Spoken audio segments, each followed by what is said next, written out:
Hello neighbor, I'm Robert Burns and welcome once again to another edition of Sound Off Louisiana. And let me just say this with regard to one of our last features, with regard to Shelly Sebastian. I think the interest there is quite strong, and certainly we're going to be doing follow-ups, and I will let you know that tomorrow she already has a court hearing scheduled. This was lightning fast. Tomorrow, April the 8th. April the 8th. I'm filming this on the 7th.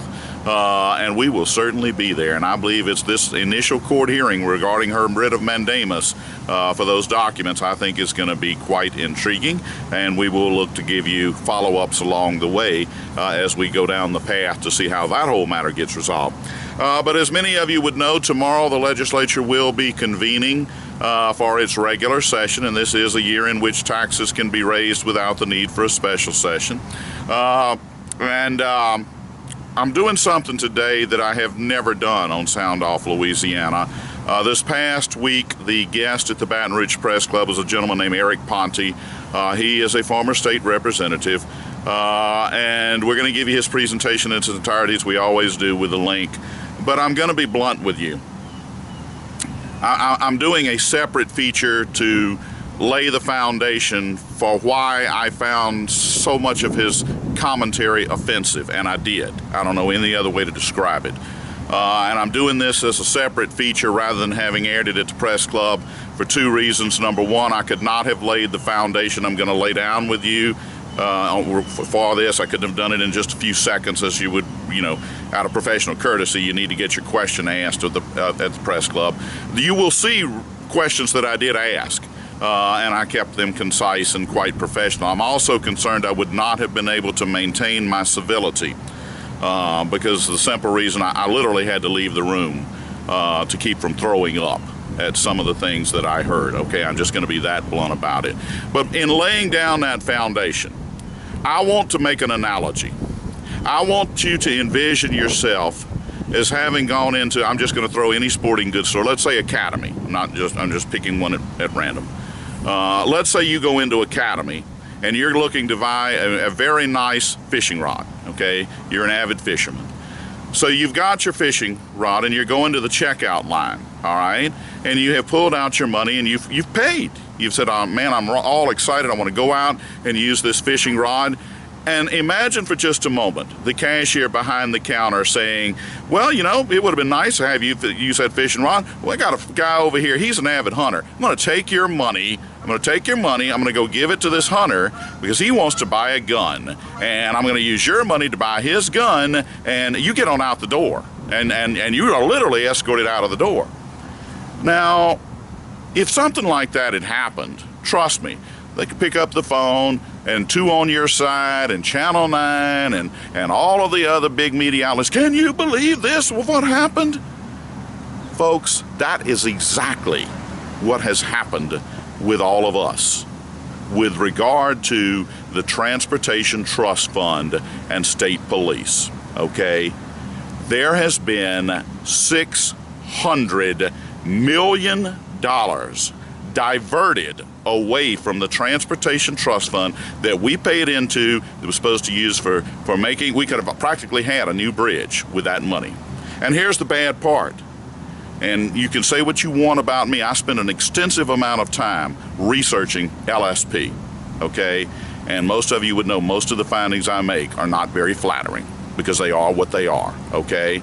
We're going to give you material of how some of your money was spent, okay? And the only one I know of who speaks of this publicly, the only talk person or talk show host or any media outlet is Moon Griffon. He will hammer down on the John Alario nepotism and the cronyism and the waste that is within state police that benefits his own family directly. We're going to give you much of that material. Now, I will tell you this, that it's another blogger who was largely responsible for that material. I certainly cannot claim credit to it, but I will say this.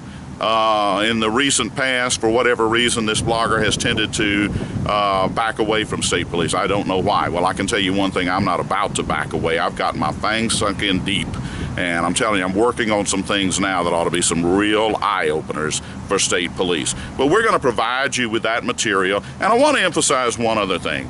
At the very time that, and the reason this is so infuriating, okay, is because Eric Ponti and Steve Carter, the tag team that want to cram more and more taxes down your throat, they are the chief advocates for yet another tax. They're going to try a nickel a gallon this time.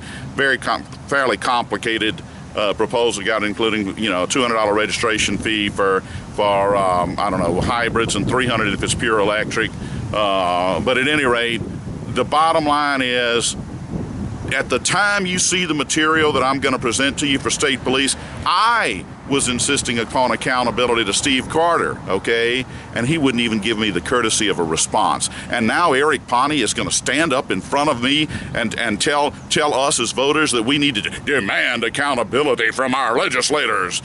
Where was the accountability when you folks were doing this? And I'll tell you what, I'm working on getting the gentleman's name. I believe I have it correctly already. There was a gentleman who asked a question in that press club, and he brought up the prior spending habits of the state legislature, okay? And what did Eric Ponti say? One of the most infuriating and insulting things I've ever heard uttered at the press club. Well, that's the past. I'm pausing because that is one more hell of a statement, okay? Well, that's the past. We can't do anything about the past. You think I'm going back to Academy and doing business with them after they took my money, diverted it over for the guy who wanted the shotgun? But it's somehow supposed to be a different set of rules when it's the government and the legislature. Hell with that. It's not a different set of rules, okay? And you folks were the ones in charge of it, all right? And at the very time that this was going on, at the very time that all this waste in state police was going on, we had Bobby Jindal over in England trying to teach them about Sharia law, something that he got his head handed to him on a platter for attempting to do, and they were none too pleased with his efforts in that regard. But while he's over there doing that, we got Mike Edmondson back here dealing with us and literally throwing together a 35% pay raise for Louisiana State Police that he literally threw together on a napkin, okay?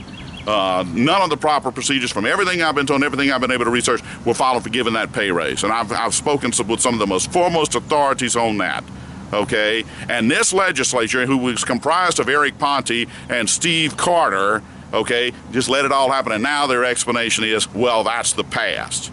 Well, let me tell you something. The past will continue to live on, all right? You want increased revenue? You go get the $600 million back that you diverted. And I know my voice is rang because I tell you what, I had to leave the room. I literally had to leave that room, okay? Number one, to keep from being so irate, and number two, to keep from throwing up at what I heard. Now, you're going to see the entirety of the presentation. I'm going to give you some individual questions that both I posed and others.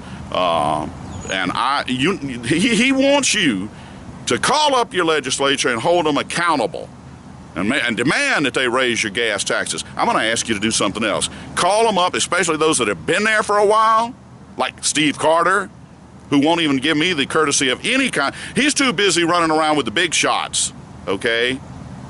Call them up. Tell them to get our $600 million back before they ever dream of looking at us for another dime. At least that's what you'll do if you share my sentiments. People are fed up with this, okay? Fed up with it. And for him to just, oh, that's the past. You could not have laid a bigger insult to the tax-paying citizens of this state than you just did. And I want to take one last thing, and then I'm going to wrap this up. He also wanted to complain about outside influences, all right? And we're going to give you, everybody who's got two brain cells in that room knows who he's referring to. He's referring to Americans for Prosperity, okay? We already know how Steve Carter feels about Americans for Prosperity. We're going to give you a video right below this one, okay? We also saw Ted James make an absolute fool of himself with regard to Americans for Prosperity. And every one of them wants to say it's outsiders.